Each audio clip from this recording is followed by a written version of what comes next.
রাজনীতির সঙ্গে জড়িত কাউকে নির্বাচন পর্যবেক্ষণে নিয়োগ দেওয়া যাবে না বলে জানিয়েছেন প্রধান নির্বাচন কমিশনার এএমএম নাসির উদ্দিন। নির্বাচন ভবনে দেশীয় পর্যবেক্ষক সংস্থার প্রতিনিধিদের সঙ্গে মতবিনিময়ে কথা বলেন তিনি। এছাড়া অতীতের ভুল ভ্রান্তি থেকে শিক্ষা নিয়ে সামনে এগোনোর প্রত্যয় ব্যক্ত করেন সিইসি। এ সময় নির্বাচনে এআই এর ঝুঁকি থাকায় ডিজিটাল পর্যবেক্ষণের দাবি জানিয়েছেন পর্যবেক্ষকরা। নাজমুল হুদার রিপোর্ট।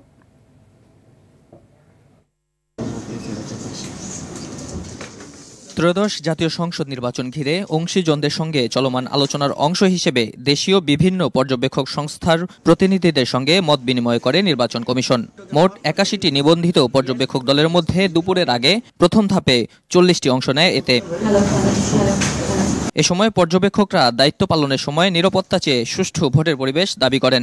গণভোট যদি একই দিনে হয় তাহলে তাদের ভোটটা এবং গণনাটা কি পদ্ধতিতে হবে এটা কিন্তু ক্লিয়ার করা দরকার জনগণের সামনে, তাহলে মানুষ বুঝতে পারবে না।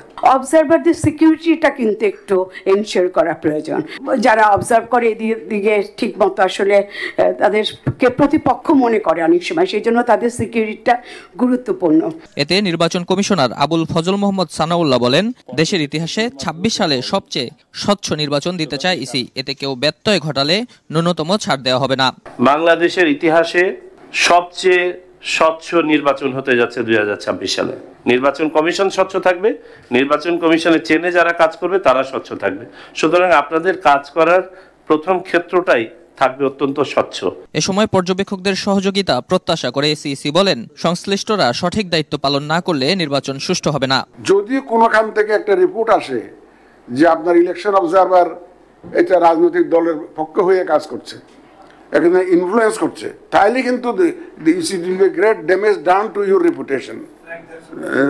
সুতরাং আপনারা প্লিজ মেক শিওর যে আপনাদের লোকজন যাতে টোটাল ইম্পার্শিয়াল থাকে, এবং এদেরকে বলবেন যে আমরা ইলেকশন কমিশন আমাদের এজেন্ডা একটাই, একটি স্বচ্ছ ও সুন্দর নির্বাচন উপহার দিতে জাতির কাছে কমিশন ওয়াদাবদ্ধ বলে জানান সিইসি। নাজমুল হুদা, RTV, ঢাকা।